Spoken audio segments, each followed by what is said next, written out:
Angus here. I've created a product that I like to call the Human Blueprint, and it's exactly what it is. It's kind of like a blueprint for people. So people just get really confused with their goals of what they need and what they don't need, and things are getting wildly overcomplicated in the fitness industry. And I've designed this Human Blueprint to bring it in. And there's nothing quite like this. Is a brand new concept, so that's why I'm making this video, to try and explain what it is and why you might need it. So it's really to cover kind of three basic things that I see. So some people are just following the wrong total daily energy expenditure. So they kind of maybe don't believe in calories and they think something special is happening in their body because special things are happening in the body. You're not following your daily energy expenditure, and it's not accommodating for a drop in NEAT, which is non-exercise activity thermogenesis, which will drop when you're dieting, plus your overall weight will drop when you're dieting. So my Human Blueprint sheet will kind of break this down. I'll kind of run through some of the things that it is as well. The other biggest problem that I see is people spending their limited energy on the wrong activities. The way that I explain it is, why would you invest £10 to get £1 back when you could invest £10 to get £100 back? It just makes no sense. So if fat loss is your goal and you're dropping calories, you have limited resources to invest in activities. So I'll run through myself later on in this, and I have a massive red flag in my Human Blueprint, which is something that I need to work on. And again, everyone needs to work on this. I have people, and they'll do 45 minutes of high intensity exercise every day while on a deficit. You literally don't have enough energy for that. You're doing that and you wonder why your step count is low. So spending the right energy in the right places. And the Human Blueprint will offer this. And that's slightly based on your sleeping minutes and other factors involved there, but it will give you the exact prescription you need of tick this off, and tick this off. One of the things I find is people aren't lazy. People are doing the work. They're just doing the wrong work. So they're making £10 investments and getting £1 back instead of making £10 investments and getting £100 back. And ultimately, that's the goal, is to get your body to work for you, get your metabolism to work for you, instead of just pounding the metabolism. You can't win against millions of years of evolutions. Lastly, one of the biggest things is there is no prescription for lean mass. We have plenty of prescriptions for body fat levels, but we've got no prescription for lean mass. And there isn't a certain amount of kilograms that you should have on your body per se, but there is strength requirements that will indicate that you have the requisite lean mass to do that. So lean mass is your biggest disposer of glucose. It's the biggest contributor to metabolic rate, and there's just no medical prescription for this. And this is basically down to the fact that doctors are weak ass bitches and gym people are arrogant twats. And if you have your exact targets, and this then gets to another complicated area, is if you're overdeveloped in one area and underdeveloped in another, stop training the overdeveloped area and bring up the lower area to complete target. Again, the Human Blueprint will offer this. So I'll run through some of the things that you get in here. So you get your personal PDF of the Human Blueprint. I have a comprehensive sheet on my side. I get your details. I put that in. I will send you the PDF copy of that blueprint. I also make a video breakdown. I'll do it for myself here to give you an idea of what you'll get, and this will be based on me, so I can be very self-deprecating in it. And it's a video breakdown of your Human Blueprint and what action steps you personally need to take to progress forward. You'll get a guidebook. This guidebook's like a 22-page guidebook. I'll flick up some of the pictures in a little while here to kind of give you an idea of what's in the guidebook, of some of the other things that complement this, so you can kind of resource back and forward from this. I've also included a weekly planner. So once you kind of have your Human Blueprint, you watch my video, you can print off this weekly planner and you can kind of sketch in quickly where you need to do the various things. Because of course you've got a unique life.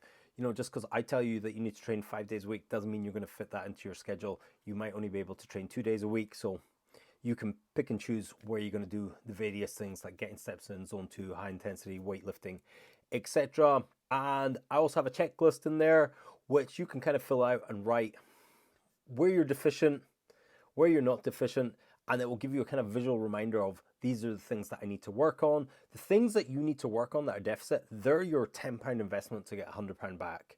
You don't literally get money, but you make progress in your body.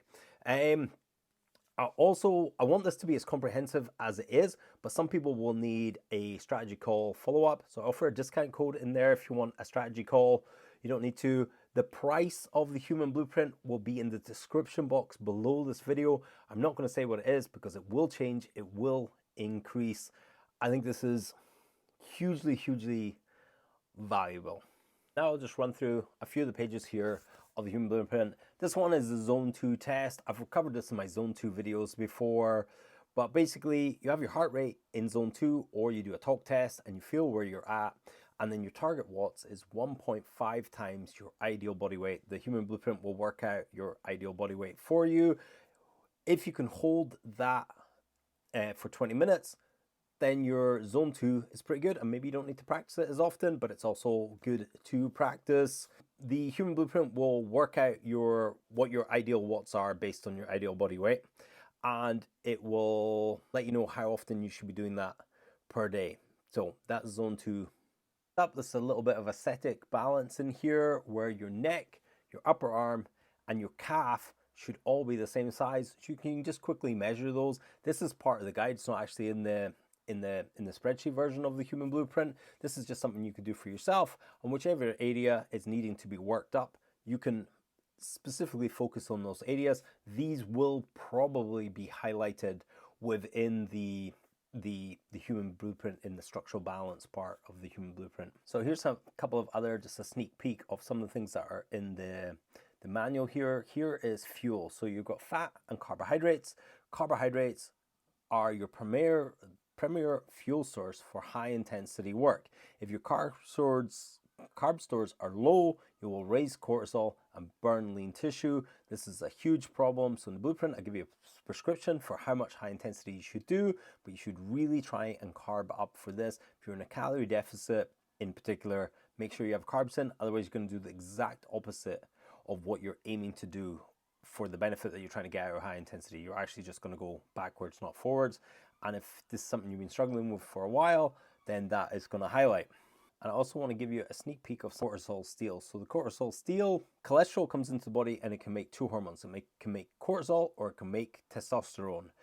If you're in a stress state, your body will prefer to make cortisol, which burns lean tissue and stores body fat. So a stress state, you're looking for fight or flight, you need fast action energy, so the body will divert energy to produce more glucose, and it will do this by burning down muscle tissue, or it can do this by burning down muscle tissue. When you're in a relaxed state, your body will prefer to make testosterone, and this is for guys and girls, which improves your lean body mass and burns fat. So stress is an indicator here.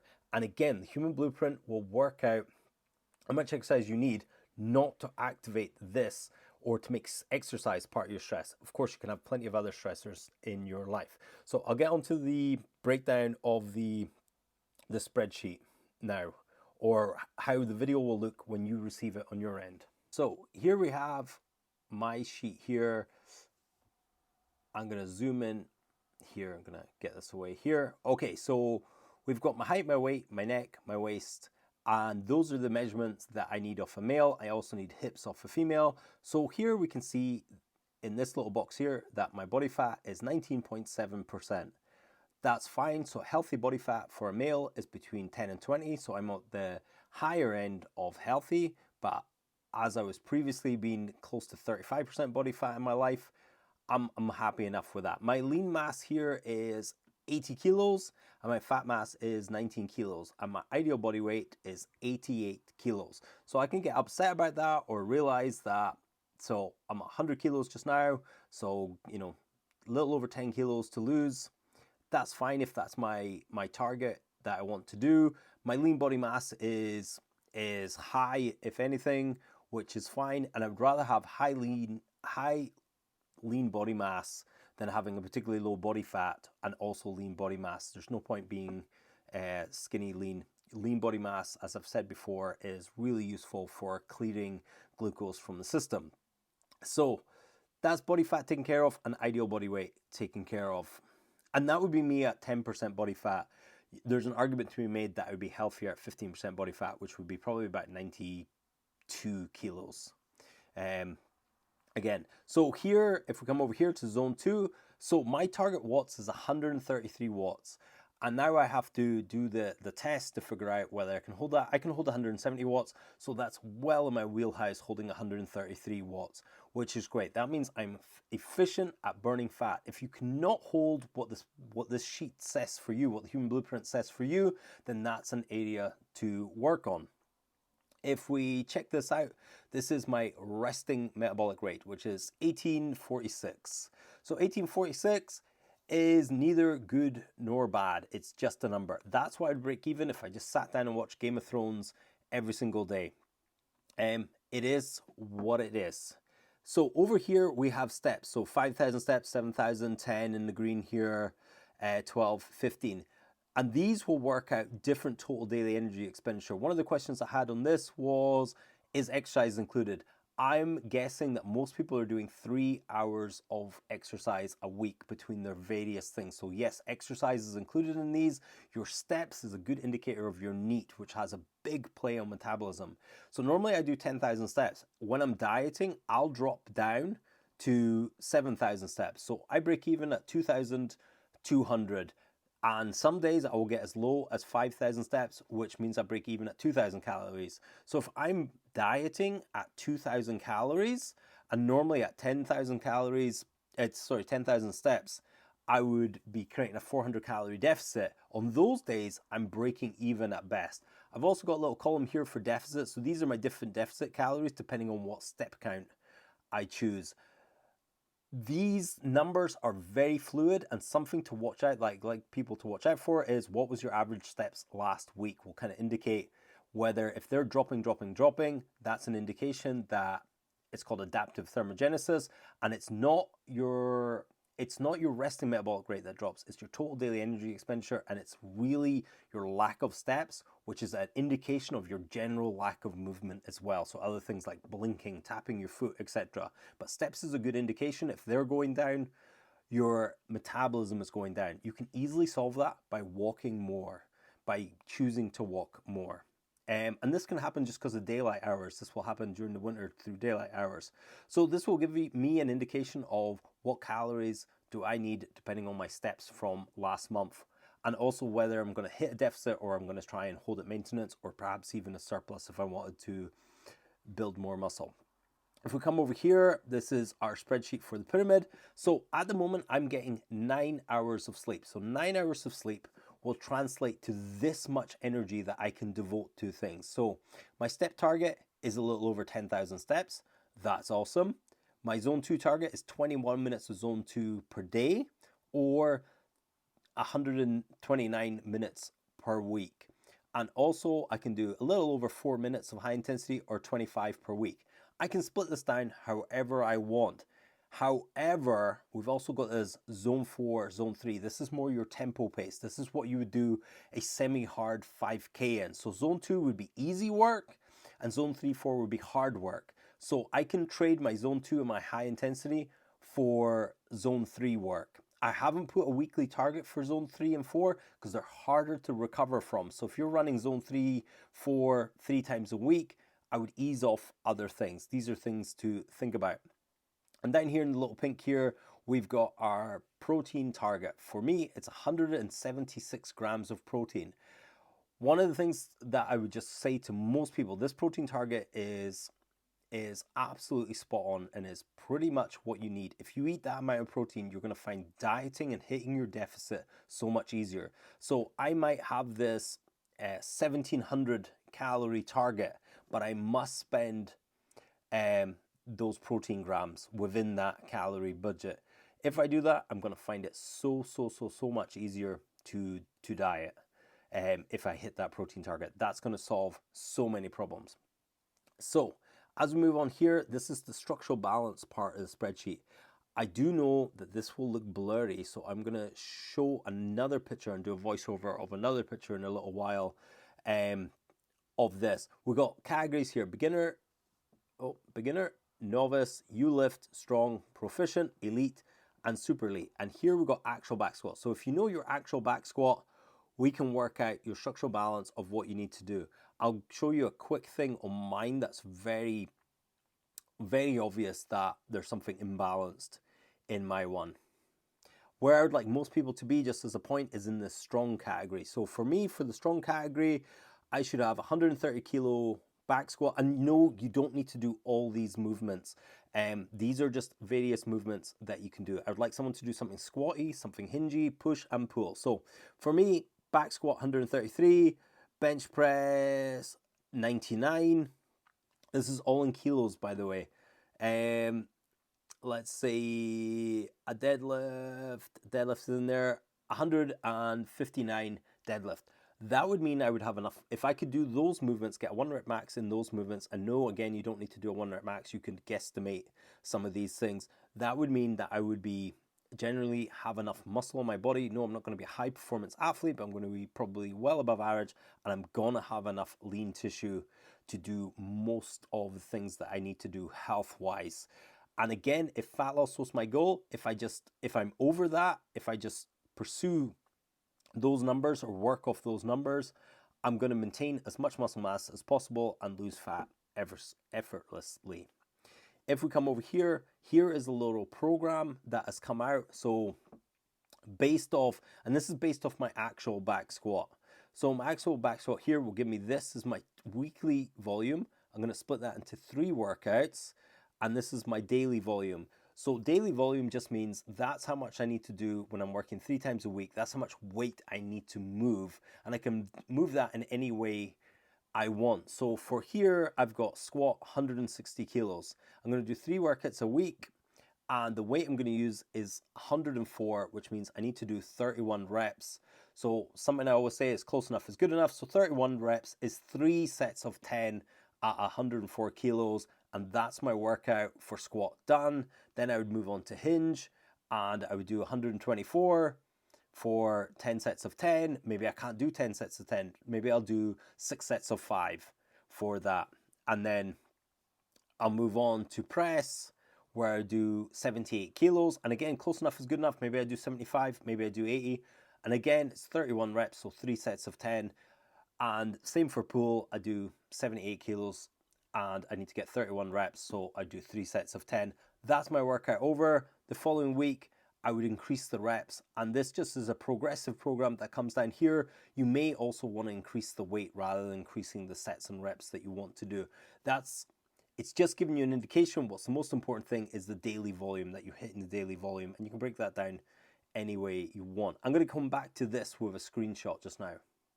The category I want to be in is the strong category, and a few of these here are over and a few of these here are under. In this blue section here, I've just circled here, these are Olympic lifts. This is something I don't do personally, but a lot of people do Olympic lifts. If your Olympic lifts are way lower than your other lifts, it's a technique rather than a strength problem.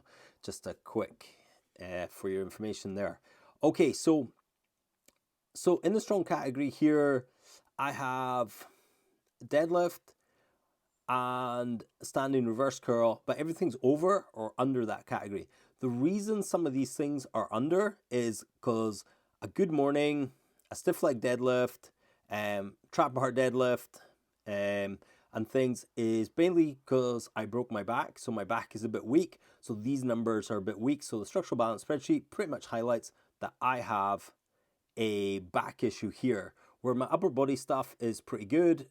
Here, my chest supported row is over what it needs to be. My pull-ups are over. My bench press isn't 133, it's 120. So I've circled it here. So my back and my push and my chest are quite evenly balanced. But what's really out is some of my leg movements are low here, where it comes in at back squat is a little bit low here. I can do a belt squat at heavier. Again, it's my back. So if I work my back, some of these numbers would increase, and this highlights. So should I be bench pressing 3 times a week? No.